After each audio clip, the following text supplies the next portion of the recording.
listen, I agree with what you're saying. I tell people all the time, you know, do I consider myself an author? I'm not even sure I consider myself a good writer. I have a hard time getting through a blog. It requires a lot of editing. But that being said, I found out most people require a lot of editing. The most important thing is to get the thoughts down on paper. But what I have done is this, and I think this is important.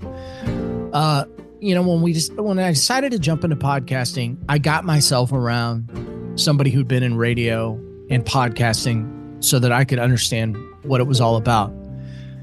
When we started talking about writing books, I got myself around people that wrote books. And I have a bunch of them now because it was important for me to understand what to write and how to write. And, you know, authoring has changed, right? Over the years. And I need to write to men. In other words, I got to keep it simple and pithy, right? And it's got to be right to the point. And I'm beginning to do more speaking. So I'm getting around speakers. And I think it's important to get around people that you want to become because they're a world of knowledge. And what I have found is when people have that knowledge, they want to give it away. They want to give it to people that really, really want it. And which is interesting because the chapter in my book that I'm in, the collaboration book, Cracking the Rich Code, the name of that chapter is The Power of Asking for Help. And because at one time I was really afraid to ask people for help or to go to people for help because I didn't want them to think, well, shouldn't you know this? And so what I found, I guess I'm maturing. Wisdom, right? Get around people who already know what's going on in the world and start asking questions. Some people will help you and some people won't. Stick with the people that'll help you and you'll learn amazing things. Hey everyone, welcome back to the podcast. I'm so happy to have my guest on today. Not only is he going to be on this podcast, which I'm very happy to have him here, we're going to also have him on a few more because, hey, why not? Mike is here and we're so excited to have him on. He was part of a book where he had a great chapter in there, also working on his own things as well. So we're going to learn from an author in process and also learn about some great stuff to help men as well. So, hey, Mike, welcome to Living the Next Chapter. Glad to have you here. Thanks for having me on. You know, as you were saying that, I was thinking, it's like a utility player in baseball. I just like play a bunch of positions. Right. Just move you around the bases, put you outfield. Which I've been able to do, actually. Yeah.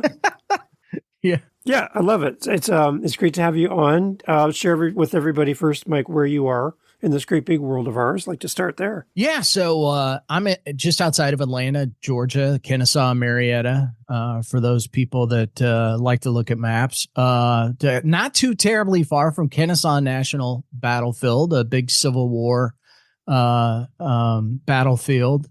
And so we've been here for about 3 years. I spent 9 years in South Carolina 14 years in South Carolina. So 180 miles up the road and spent 9 years in Texas after my wife and I were married. So we're trying to cover the South as best we can because we like warm weather. Not that I know we were discussing this and you don't have much snow on the ground, but you know, I'm about as far north as I'm going. How about that? Yeah, that's it. All right. So I just want to have this moment here, Mike. If you give me a second, I want to talk to the listener.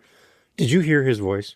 Okay. So he's a podcaster, if you can't tell, just from hearing that voice. So yeah, you were right. If you're sitting there thinking that guy needs a podcast, don't worry. He already has one. Mike, tell everybody about your show. Well, the True Man podcast, what's funny about that, I just get the biggest kick out of this. I never done radio, never done, podcasting in all my life. And we start the True Man podcast and now everybody tells me I have a radio voice. See, which is interesting. I guess I was missing my calling all along, but the whole idea of the podcast, it started with a good friend of mine, Paul Bailey. We had started a men's small group together and it kind of became a joke, quite honestly. Like Wow, that was a great group. We should have recorded that. That would have made a great podcast. And at a certain point, had another gentleman really, I don't want to say talk me in. He talked about podcasting enough to the point where he said, "Why don't you do one?" And I started checking into it. And so Paul and I started the podcast together, where it was him and I just kind of riffing about, whatever was on our mind in the men's world and in the faith world. And he's a financial advisor by trade. And so, I knew he wasn't going to keep up in the long run. So I was preparing every step of the way. And so now it's more of an interview style show where I have guests come on. I have many authors come on because authors have a story. And what's important about my podcast and why I established it was I work with men as a men's life coach. And so it's important for men to hear story. It's what inspires them because as men, a lot of times we bury our feelings deep down inside. And when we hear somebody's story, it inspires us to take action. And so I love hearing those stories. And so we talk a lot around how men can be better men, better dads, better husbands, and that type of thing. And so I bring guests on and we cover a lot of territory. Man, I have talked about a lot of things and I have men and women on, by the way. And I love to go on women's programs because I always say, what woman doesn't want their man to be the best dad and husband that they can be? So I'm just throwing that out there. Nice. So beyond having the rich radio voice and now an amazing podcaster, you're also an author on top of coaching. Like, I don't know how I have time for all this. Tell me a little bit about your author journey. Yeah. Because I'm always curious to how this starts. I'm not an author at this point. I've never written anything. So as a reader, I'm like, what sparks someone to become an author, sharing that message, and then just the learning curve of all the things you have to know to do this. So talk a little bit about how this all started for you as your author journey. Well, it's interesting. I have to start at the podcast again. The podcast was purely an unintentional event. It really was. I mean, I didn't set out to become some big podcaster, and we're right around 150 podcasts at this point.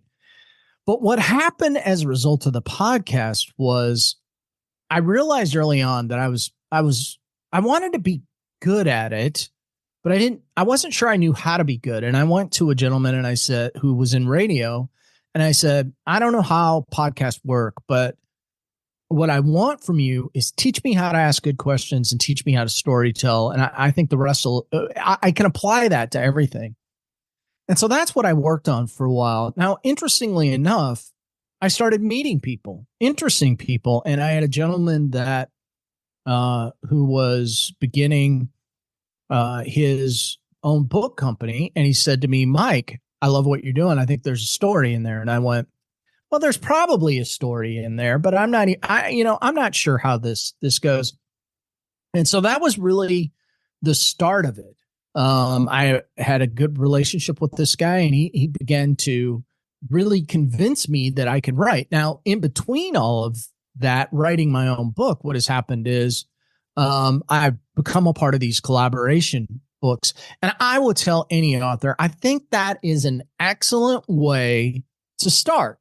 I think it's an excellent way to find out what's going on in the book world without having to write, pages and pages and pages and pages of stuff. I think my chapter in the Cracking the Rich Code book, I want to say it was about 2,500 words or something like that. But we worked really, really hard on it. And so, but what I have gotten out of those collaboration books is I have a greater understanding of how the book industry works, which it's still a little weird for me, but it's helping me develop my own personal book, which is really the most important part. The collaboration books were fine. I got my feet wet in it.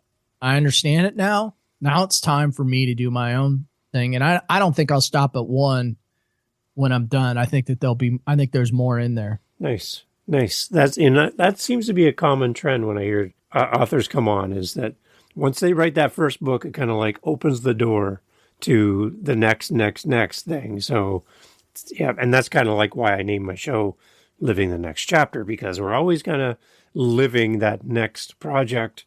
Even while we're celebrating the release of one book, we're dreaming about the next one. So, well, I think what I found, and this is interesting. So, part of the evolution for me in getting into men's coaching was men's small group. And then it led to going to some retreats. And really what I found out by doing all that was that, number one, my faith life substantially changed. And I've always been a Christian, but I began to have a very intimate relationship with Christ. And what had developed out of that was just this desire to get things down on paper and write. And also what I found out was that, I'm a part of a much larger story, and that I had a story, and my story counts for something. Everybody has a story. Quite honestly, anybody could write a book. Yeah. And maybe a lot of people should, because their stories are incredible. And I think what I found out along the way was that, yes, I am worthy to write a book. Now, my high school composition teacher is probably spinning in her grave right now going, Mike did what? Yeah. But, we all have a story to tell. And in the middle of our story is an opportunity to impact the lives of other people in a way that we may not even imagine. Because if we have a story, we've overcome something. And I love second chance stories and comebacks and all that fun stuff. And so, it provides you telling your story not only is probably cathartic for you to get down, but you can impact Lord knows how many people by telling your story. And that's what I think is incredible about books. Nice. And then I always like to find out too from you is who inspires you as an author, maybe a fellow author or someone else that's creative. Who do you look up to and kind of go, there's something about that person or what they do that attracts me? Who is it and what is it about them? Well, one of the things that really kicked off this journey for me many years ago, actually, I've always been fascinated by leadership and coaching. I was involved in athletics. And so I always had high regard for my teachers, my coaches. And I've always been fascinated at why one team succeeds versus another, or why one coach succeeds versus another, or one leader wins over another. And so took a leadership development course. At the time I was in financial services, and it was through an organization called the National Association of Insurance and Financial Advisors. And it was a 6-month leadership program. And we read pretty much a book a month. I think there were 6 books involved in that. And so initially I got heavily involved in reading John Maxwell leadership books. John Maxwell is phenomenal.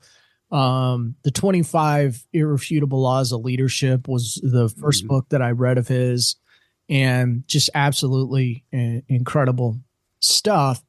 Now I tend to, of course, if anybody's watching this on video, they probably, they see a shelves full of books behind me. But Think and Grow Rich outside of the Bible. Outside of the Bible, Think and Grow Rich is probably the most incredible book ever written. But for me and my men's world, I tend to try to study it and understand it from authors who are not afraid to dive in deep. And so, Wild at Heart with John Eldredge is it was a book that really got me going down this trail. So anything John Eldredge, I'm going to read, and it's a good starting point for a lot of guys. And Dr. Larry Crabb, who's no longer with us, a lot of these guys have really deep thoughts on masculinity and men. And I like to dive into that because I want to understand what's going on in the faith community and in the masculine world, and it's terribly complex. And so I need the help of those guys to tell me what's going on, quite honestly. Yeah. it's nice to pull from those resources. And again, there's three people that I try to have in my life. Somebody who's ahead of me that I look up Yeah. to, that I can model after, a goal that I want to reach or something about them. There's the person next to me who's doing life with me, Yeah. who are kind of on the same parallel. And then there's a person behind me that somehow looks to me as an inspiration. How do I bring them up as I'm learning and Yeah. growing towards my goal, right? Those are the three people I try to surround myself with. So I think as authors, we kind of need that as well. We need to have some kind of inspiration, and then a coworker, and then someone we can also inspire. So that's another reason why I created the podcast, was to bring somebody like you on so that you could then speak to these people and kind of inspire them as well. Listen, I agree with what you're saying. I tell people all the time, you know, do I consider myself an author? I'm not even sure I consider myself a good writer. I have a hard time getting through a blog. It requires a lot of editing. But that being said, I found out most people require a lot of editing. The most important thing is to get the thoughts down on paper. But what I have done is this, and I think this is important. When I decided to jump into podcasting, I got myself around somebody who'd been in radio and podcasting so that I could understand what it was all about. When we started talking about writing books, I got myself around people that wrote books, and I have a bunch of them now because it was important for me to understand what to write and how to write. And, authoring has changed, right? Over the years. And I need to write to men. In other words, I got to keep it simple and pithy, right? And it's got to be right to the point. And I'm beginning to do more speaking. So I'm getting around speakers. And I think it's important to get around people that you want to become, because they're a world of knowledge. And what I have found is when people have that knowledge, they want to give it away. They want to give it to people that really, really want it. And which is interesting because the chapter in my book that I'm in, the collaboration book, Cracking the Rich Code, the name of that chapter is The Power of Asking for Help. And because at one time I was really afraid to ask people for help or to go to people for help because I didn't want them to think, well, shouldn't you know this? And so what I found, I guess I'm maturing, wisdom, right? Get around people who already know what's going on in the world and start asking questions. Some people will help you and some people won't. Stick with the people that'll help you and you'll learn amazing things. Yeah. So take us more deeply into that chapter. What are we going to find as we read through this? Because I'm wondering what the power is. Specifically the power. Can you give us any sneak peek into this? Come on. Well, the way I broke out this chapter was kind of interesting when we started diving into it, because what I found was, and this happens a lot to us, is that when we're a child, we have some kind of experience that causes us to something to happen.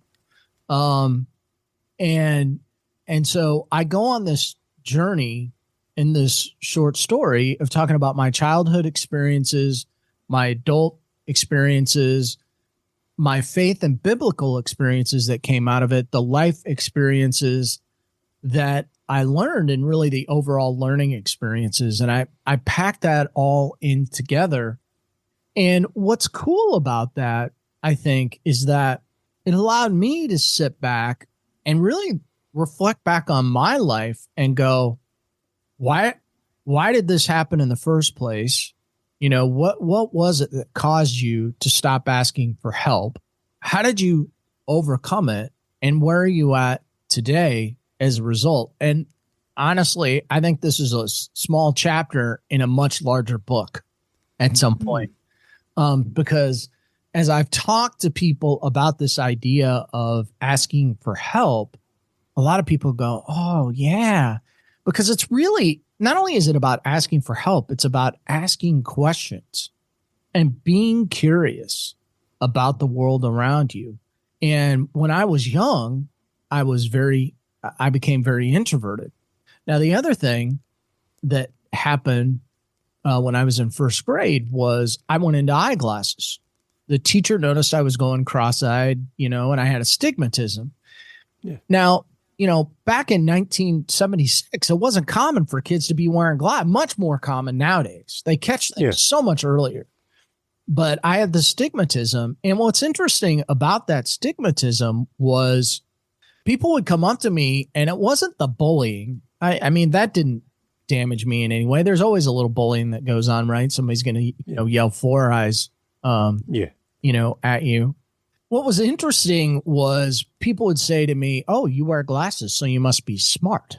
Right? There was a stereotype of, because it wasn't as common back then. The stereotype of wearing glasses makes you look smart. Well, if you're introverted and you're smart, you can't raise your hand and ask questions, because that might mean, oh, well, maybe you're not as smart as you appear. And so now that was my train of thought. I'm not saying it's right or wrong. We all have these funny things that get stuck in our head. And that one got stuck in my head. And I probably got behind in life because I was afraid to ask for help. Now, see, I wouldn't even have been able to follow all that had you not explained it the way you did, because that would be my natural thing. I'd be like, because again, for myself as well, introverted as a child and quiet in the back corner of the room, that was me. And I was just afraid to ask questions in general. So, but I love how you've kind of framed that. That's interesting. Well, I think that I think this is a common problem that we have, but I don't know that we always call it a common problem. Now, being introverted is one thing, right? And I totally relate to that. And I tell my wife all the time, I mean, people be like, "You're not introverted." I'm like, in many respects, I'm very introverted. And I love going to events and being around crowds of people, but there comes a point where it's time for Mike to go crawl into a hole and recharge his batteries. I've had enough, and I had to learn that, I have some hearing issues now, which has actually made that challenge worse, because my brain at a certain point, and here's something else I've had to learn. My brain at a certain point goes, I'm done. I'm done, and I have to remove myself from the situation and just go someplace quiet. No big deal, and I've learned how to handle it over time. My wife and I were at a dinner at a restaurant. Even she said, she's like, it was a group of people. It's so loud. And I'm like, well, if you think it's loud, you can imagine what I'm thinking. And at a certain point, I leaned over to her at dinner and I said, my brain is done. I need you to drive home. I can't even drive home. I'm like, I was just baked, And, but the good news about being vulnerable, like I just was, and telling those stories, is I think a lot of people, they may be experiencing that and they may not know, well, what do I do? What do I do? It's okay if your body's telling you those things, right? Go with it, And so, I don't enjoy hearing loss. It's no fun. And a lot of times I have to put myself out there. I was at a doctor's office the other day and the lady was walking in front of me and talking. Said, "Ma'am, I did not," because I was at the dentist. I don't like to hear the dentist sounds right in my ear. So I didn't bring my hearing aids. I said, "Ma'am, I have hearing issues. I cannot hear you unless you're so, but in many respects, that's asking for help, and so I've just learned that I don't need to be embarrassed about who I am or what I stand for or what I do. And when I need help, I just need to ask for it. And what I found is that despite what I used to think, people are very forthcoming and they're very helpful and very caring, and people want to help, but nobody's a mind reader. Right. So unless you ask, they don't know. Yeah, and there's a scripture around that, right? You do not have because you do not ask. So that's right there. So it covers everything. It absolutely does. Plus, and I mentioned this earlier, it puts you in a position to be curious. And I gotta say, I don't know that I've always been curious. in my life.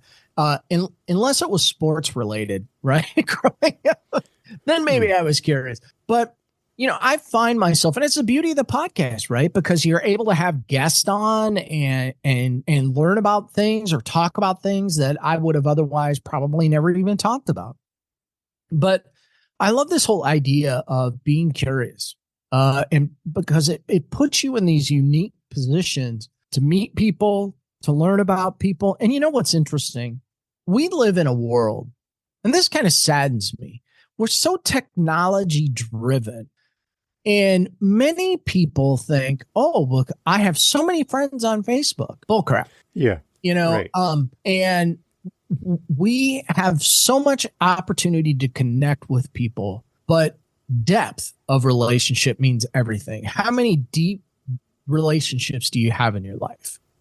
And those are the most important things that I value, and I love building those relationships. And relationships can only be built by being curious, because you're asking about somebody. You're asking how they feel or how they want to be treated. How do you want to be loved? How do you know how your wife wants to be loved? Well, it's easy. Don't guess. Ask. Yeah. Right. How do your kids want to be talked to? We all make this assumption, well, I was a kid once, I know how they want to be talked to. Probably not true. In business, everybody thinks they know what their customer wants. Have you asked? And this has been a point of topic on the book. Well, how do you know what men want to read? Heck, I mean, I spend a lot of time in men's groups going to, do we ever really know? I know a lot of topics are near and dear to their heart, and what you would hear me talk about and what you'll see me write about is probably a little bit more intimate topics that have to do with guys getting out of their head and into their heart. And that's about being vulnerable and authentic and real and understanding your identity, and who it's in, and fear. We have to talk about fear. At least right. I'm going to address it. I know not a lot of men were brought up that way, but relationships are everything in this world.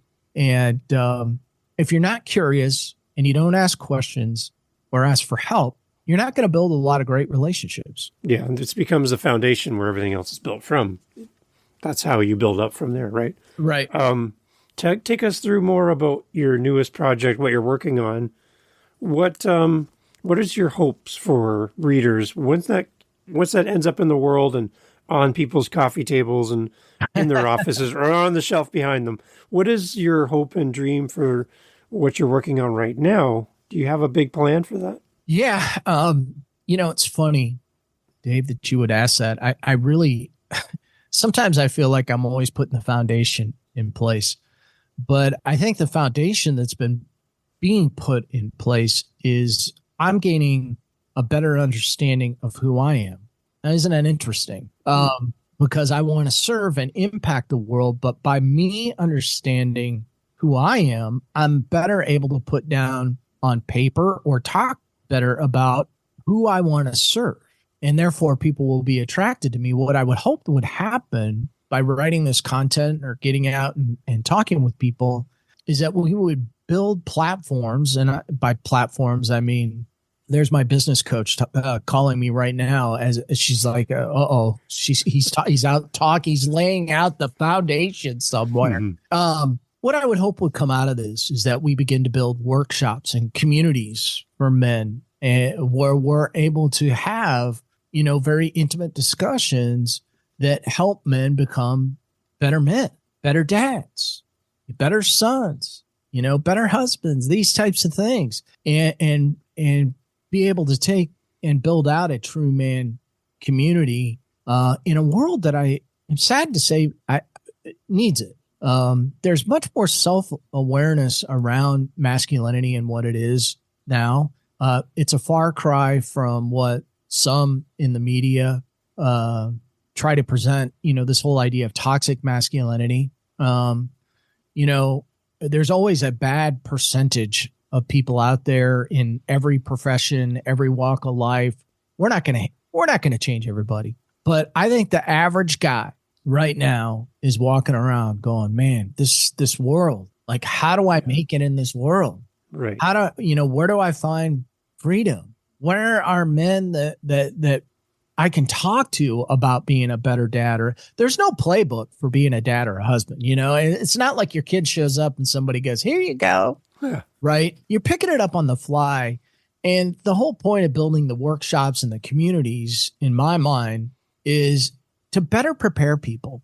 If I could give you a shortcut to freedom in your life, would you be interested in that? 100%. Yeah.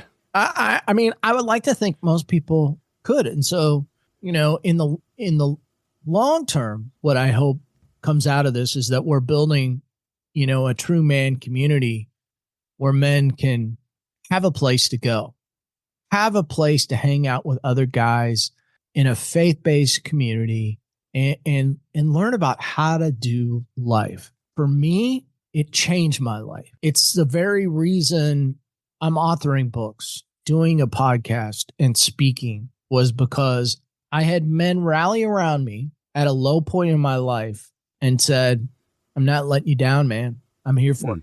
We're brothers. And we need that brotherhood of masculinity to learn from each other. And that's where I think this whole thing is headed, that we want to build a community where people know where they can go and have that guy to call.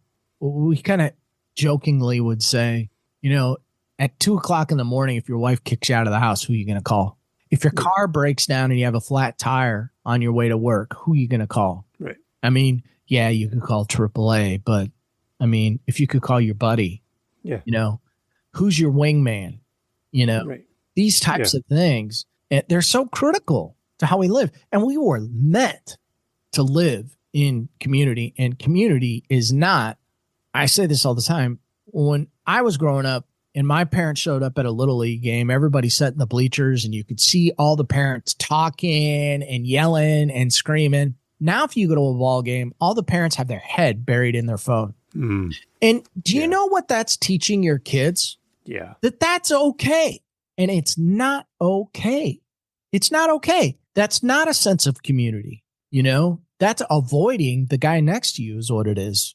How do you know that the guy next to you couldn't be your best friend that you've ever had in your life? Right. Doing this podcast has led me to have some strategic business relationships by getting to know people that I would have never had in my life had I not taken the time to get to know them. Right. And that's a beautiful thing. And writing a book as well opens doors. Right? Writing a book opens up those doors as well. And now, I will tell you, it's a huge challenge for me to write a book. I don't sit very well. One of the better ways I have personally found to think through what I'm doing is to physically type. I know a lot of people, verbalize things into various tools. I've tried a little bit of that. I may have to work a little harder at that. But writing for me it's cathartic, but it is very challenging. It's very challenging to focus and to get down on paper what I want to get down. Yeah. And that's another side of podcasting, which I enjoy is, and when I encourage from my guests, is to take the transcription of your time as a guest on a podcast, because the host is going to ask you questions that you might not normally think to answer 100%. Or write down. Take that transcript and use that in some of your writings.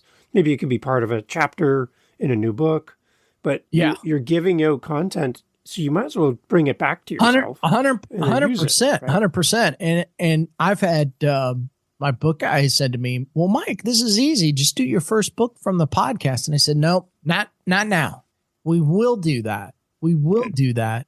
But I wanted to tell, when I think about, my first book, which we've called True Man, True Ways, a roadmap of discovery to the masculine heart.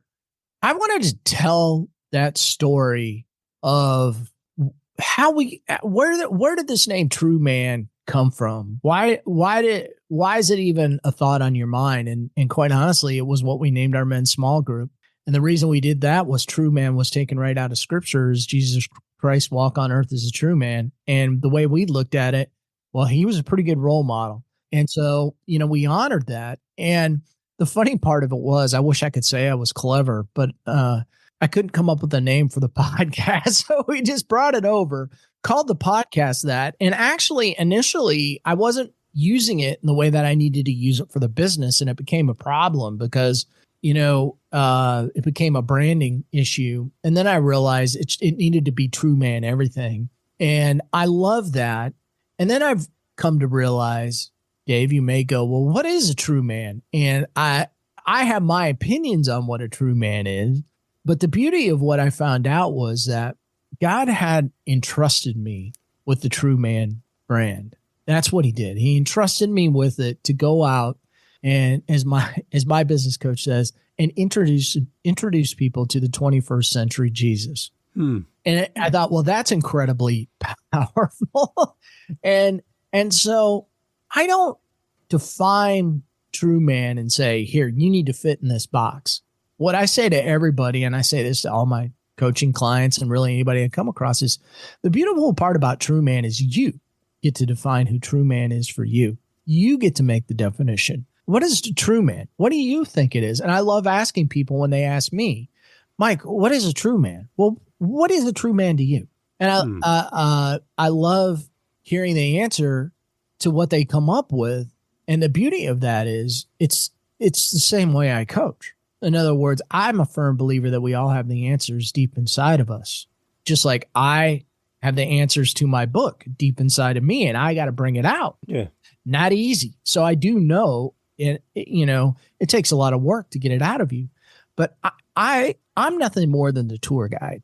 I just ask really powerful questions and I let you figure out where to go, how we get there, and what we do. Yeah. And, I had great people come walk alongside me, and that's, why I'm doing what I'm doing today. And so I'm excited to move through this book and see where it goes. And it's been a process. And in fact, when this book first came out and we designed the cover, I realized I wasn't ready. The plan was there, and I started to write the book. And actually at the tail end of, I was looking at my business plan in 2023, and I looked at some of the stuff that I'd written, and I scrapped all of it except for one chapter, and I started over again because it just didn't hit with me.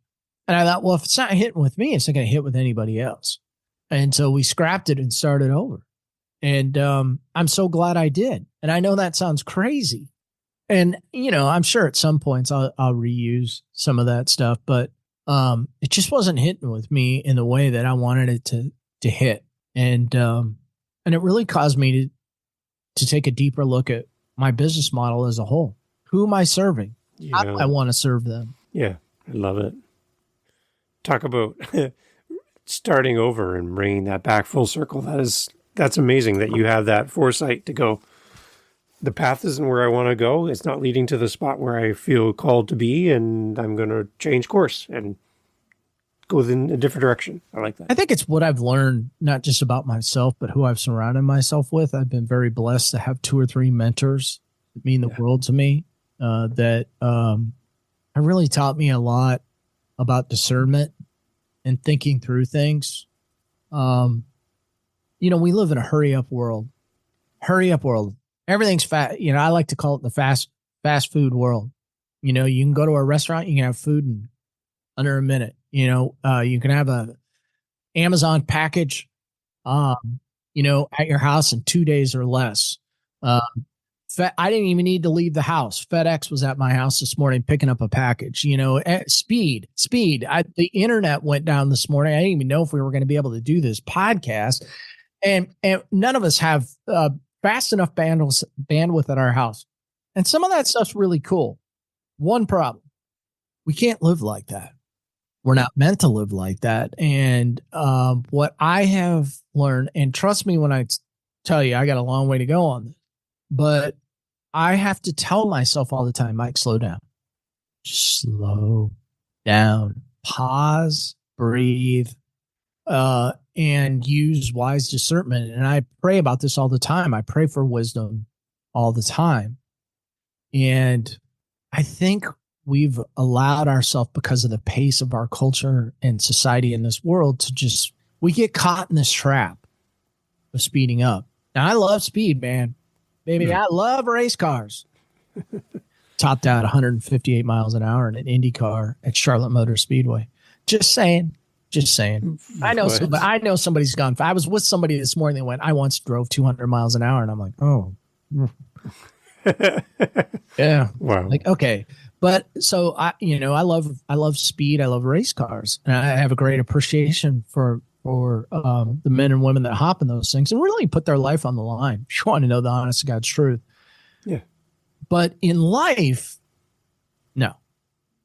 You can't live that way. And you can't be afraid to slow down, take your time, and use wise discernment to make good judgments on things, whether it's business, whether it's writing books, doing a podcast. It's really changed my life to be able to just sit and meditate and think. Yeah. And not make snap judgments on things. Because that was me, not so long ago, I would make a snap judgment on something. And there are times now, in fact, I called a lady the other day and I said, I'm not sure what to do. She gave me an answer and I said, okay, I'll let you know. It's 5 days later and I haven't returned an answer to her yet because I'm not ready to give her the answer. I'm still thinking through it. And what's funny about that is I'm sure she's going crazy going, I haven't heard from Mike. But that's okay. Don't get caught up in this herd mentality of, everything needs to be done now. There are things that need to be done now, but don't get caught in a trap that you can't win, And that's what I've learned to do or try to learn to do. I love it. And Mike, you've been so gracious with your time to go through all this and share with the authors. As far as connecting with you again around the podcast, I want to highlight that. And then like where your books are available and all that. And maybe somebody's looking for a speaker for their next event. Yeah. All of that in one source. Where do we go for all things Mike? Where do we head? Well, Mike is constantly working on his website, which is, we're trying to make that the hub and the resource of everything. So if you go to truemanlifecoaching.com, that is my website. And on that website, you'll find my podcast and books. You can order books from there. The Cracking the Rich Code you can get right now. The True Man, True Ways you can pre-order. And then there's a couple of collaborative books on there, but they're pretty big books you can just get from Amazon. You don't need to come direct to me, but I've got those resources on my website. But if you do go to truemanpodcast.com, it'll take you right into my website. So everything we're funneling into the website to try to be a resource for men. My calendar's on there. I give, I do initial coaching calls to find out what's going on in somebody's life and see if we're a good fit. I think that's important in the coaching arena. And sometimes people overlook it. They get a little sloppy because they take the first, just because you reach out to me, I may not be a good fit for you. I don't know. I don't know. Yeah. Again, that's what the whole point of, and if I can't help you, maybe I need to find somebody that can. I love to be a resource for guys, and we're constantly working on how we can do that to be a better resource. Awesome. It's great, Mike. Thank you so much for doing this. Thank you for the books that you put out in the world, your podcast, sharing your voice through a microphone or through a pen or your keyboard. It's great to have your resources out there in the world and be able to be available to us as well. So absolutely. Thank you for doing this. And we're going to have you back for other podcasts in the future. So we'll tag them all together in one big group so people can get more and more Mike. I love it. So, right. Everybody, my initials are MVP. You know that. That's right. Yeah, MVP. So everybody needs more MVP in their life. I love it. So there you go, everyone. You've met the MVP of the day. And Mike, thank you so much for doing this. You Glad to bet. have you here. Had a blast. All right, everyone, all the information's in the show notes. As always, head over there, click through, and go to Mike and check out all the great resources on the website. You need someone to bring you through and coach you through. Reach out. See if you're a good match. I'm sure Mike would love to work with you. Thank you so much, Mike. You bet. Thank you.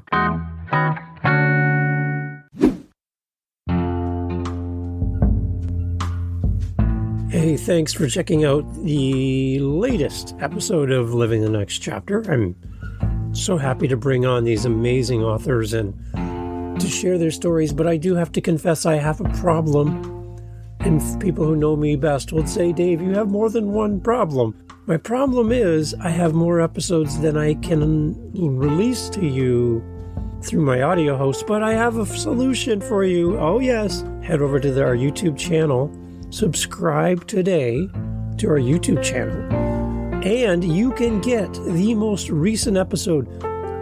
I'm posting this episode today that I recorded today, and you can get it now on YouTube. Jump the line, move right past that big burly guy at the door. You can get right in and get the most recent episode of Living the Next Chapter on our YouTube channel. Make sure you go there. livingthenextchapter.com has all the information. And again, I want to thank you for making this podcast such a great joy to create. Catch you on the next one.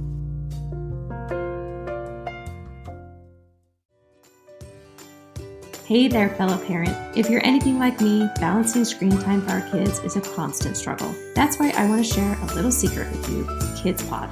It's this amazing app I found that's packed with podcasts just for kids. Imagine stories, learning, and fun, all without the screen. It's been a game changer in our house, keeping my kids engaged and their imaginations running wild. And guess what? It's completely free. So download KidsPod today. Trust me, it's a decision you won't regret.